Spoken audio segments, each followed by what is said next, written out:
বন্ধুরা, পরশুরাম ধারাবাহিকের আজকের পর্বে দেখানো হয়েছে পরশুরাম বাড়িতে ফিরেই দেখে দরজার সামনে নিশা দাঁড়িয়ে আছে। পরশুরাম নিশাকে বলে, এ কি আপনি এখানে? নিশা বলে, আমি মাঝে মাঝেই এখানে আসি। পরশুরাম বলে, আপনি মাঝে মাঝে এখানে আসেন মানে কি? নিশা বলে, এই যেমন বাড়িতে লবণ থাকে না, লঙ্কা থাকে না, গোলমরিচ থাকে না, তখন সেগুলো নিতেই এখানে আসি। কি বলুন তো, আপনাদের মতন প্রতিবেশী আছে বলেই তো আমাদের এত উপকার হয়। এই যে যেমন সেদিন কলের মিস্ত্রিকে পাঠালেন, কি যে উপকার করলেন।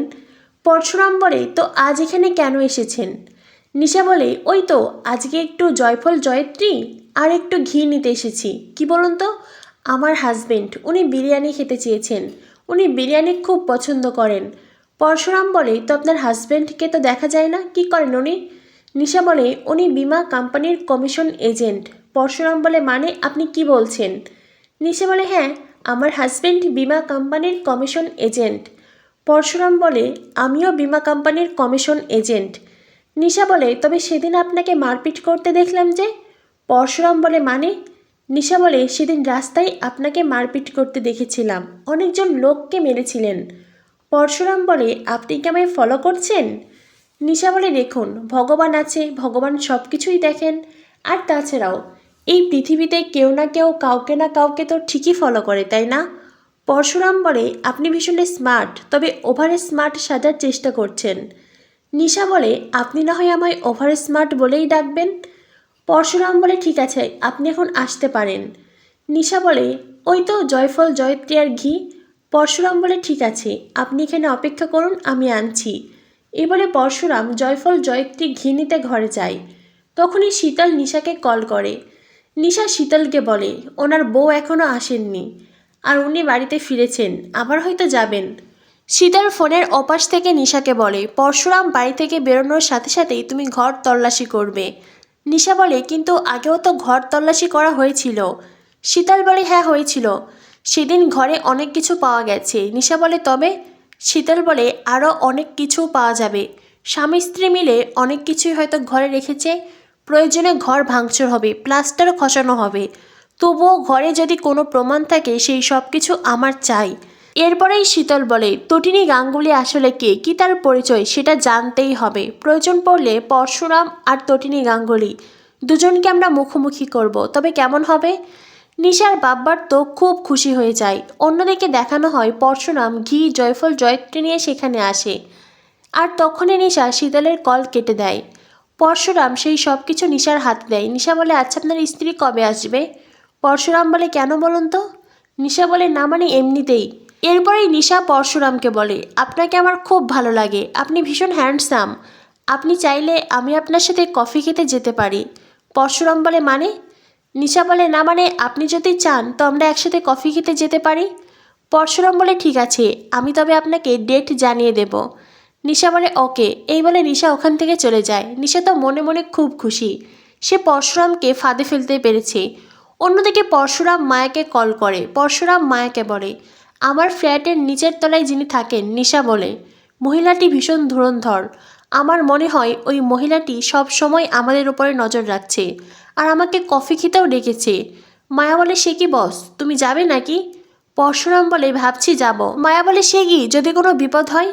পরশুরাম বলে, ও আমাকে ফাঁদে ফেলবে কি, আমি ওকে ফাঁদে ফেলবো। মায়া, তুমি মেয়েটার ওপর নজর রাখো। মায়া বলে, ওকে বস। এরপর দেখানো হয় আইসির সঙ্গীতের অনুষ্ঠানে নাচ গান হচ্ছে। তটিনী, আরাধ্যা, প্রাচী, প্রার্থনা, লাট্টু, পিকো সবাই জমিয়ে নাচ করছে। সেখানে আসে পরশুরাম ওরফে শিবপ্রসাদ গাঙ্গুলি। কাভির শিবপ্রসাদ গাঙ্গুলি দুজনে পাশাপাশি দাঁড়িয়ে আছে, তবে দুজনের মনে নাচ গানের দিকে। এরপরে পরশুরামকে নাচের মধ্যে টেনে আনা হয়। তটিনী পরশুরাম একে অন্যের দিকে তাকিয়ে থাকে, সবাই মিলে তাদেরকে ঘিরে নাচ করে। এদিকে নিশা আসে শীতলের কাছে। নিশা শীতলকে বলে, হ্যাঁ, পরশুরাম টোপ গিলেছে। শীতল বলে, মানে? নিশা বলে, পরশুরাম আমার সাথে কফি খেতে যেতে রাজি হয়েছে। শীতল বলে, হোয়াট, এটা কি করে সম্ভব? নিশা বলে, আরে আরে, সব পুরুষ মানুষই এক, মেয়েদের গন্ধ পেলেই না ওরা পাগল হয়ে যায়, নিজের বউকেও ভুলে যায়। শীতল বলে, তুমি ঠিক বলছো না, পরশুরাম অমন মানুষ নয়, সে তার স্ত্রীকে খুব ভালোবাসে। পরশুরামের জীবনে তার স্ত্রীই সব কিছু, সে তার স্ত্রীকে ভুলে অন্য মেয়ের সাথে কফি খেতে যেতে পারে না। নিশা বলে সে আমায় বলেছে আর আমি ওকে সঠিক ডেটে সঠিক সময়ে ডেকে নেব। শীতল বলে তারপর? নিশা বলে তারপর আমার লোকেরা ওকে ঘেরাও করবে, ওকে তুলে নেবে, ব্যাস তবেই তো শিকার আমাদের হাতের নাগালে। শীতল বলে বিষয়টি এতটাও সহজ হবে না। দেখো আমি পরশুরামকে অনেক বছর ধরে চিনি, অনেক বছর ধরে, সেই কলেজ লাইফ থেকে আমি ওকে ভালোবাসি। ও ভীষণ সাধারণ, ভীষণ অন্যরকম, চাইলেই কোনো মেয়ে ওকে ফাঁদে ফেলতে পারে না। তখনই নিশা বলে তুমি ওকে ভালোবাসো, অনেক বছর ধরে চেনো মানে? শীতল বলে না মানে কিছু নয়, দেখো আমি পরশুরামকে যতদূর চিনি আমার মনে হয় তুমি না, বরং ওই তোমাকে ফাঁদে ফেলেছে। নিশা বেশ ঘাবড়ে যায়। নিশা বলে সেটা কি করে? অন্যদিকে দেখানো হয় পরশুরাম যখন তটিনীর সাথে নাচ করছিল তখনই পরশুরামের ফোনে কল আসে। পরশুরাম একটুখানি দূরে গিয়ে ফোন রিসিভ করে। ফোনের ওপাশ থেকে মায়া বলে বস তুমি যেই ধারণা করেছিলে সেটাই ঠিক। নিশা এখানে একটি বাড়িতে এসেছি, আমি যদি ভুল না হই এখানেই শীতলার বাব্বার আছে। পরশুরাম বলে সে কি? মায়া বলে একদম ঠিক বলছি বস, তুমি যদি অনুমতি দাও এখনই রেড করব। বলরাম দাস সৌরভ ওদেরকে ডাকছি।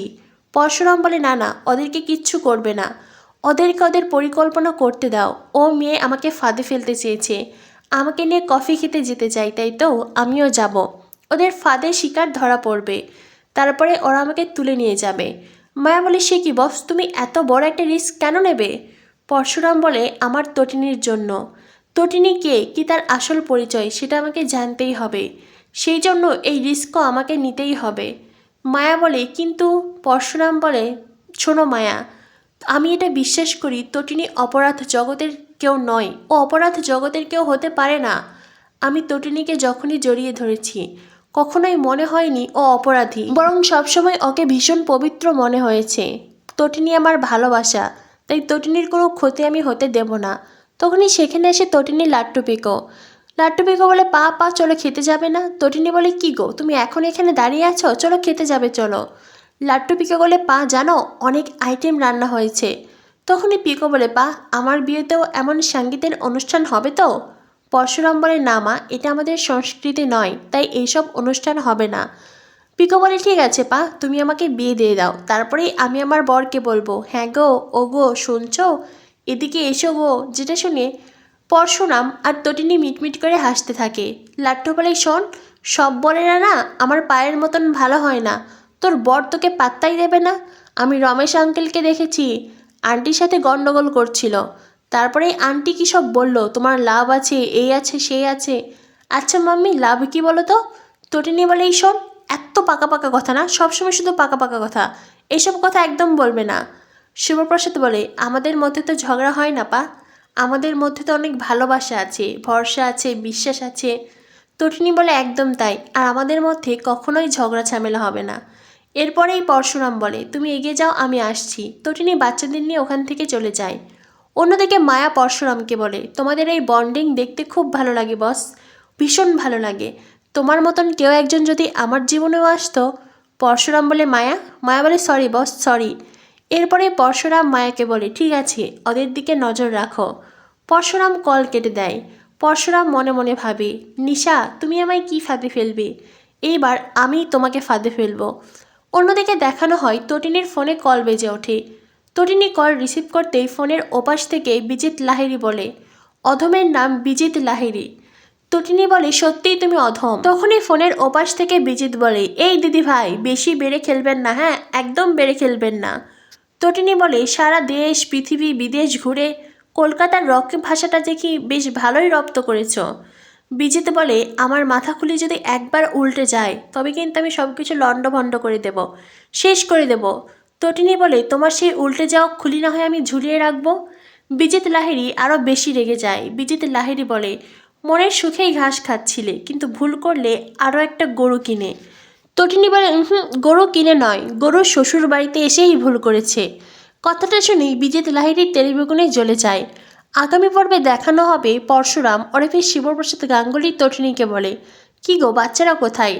তটিনী বলে এত বড় বাড়ি দেখো কোথাও না কোথাও হয়তো খেলাধুলা করছে। পরশুরাম বলে ভালোই হয়েছে, এইবার আমি বউকে একটু আদর করব। তটিনী বলে কি যে করছো না তুমি, এটা তোমার বাড়ি নয়, এটা তোমার শ্বশুর বাড়ি।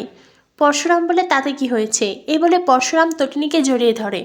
তো বন্ধুরা, কি হতে চলেছে পরশুরাম ধারাবাহিকে? পরশুরাম ধারাবাহিকের পরবর্তী আপডেট পেতে আমাদের সাথেই থেকো। ধন্যবাদ সবাইকে।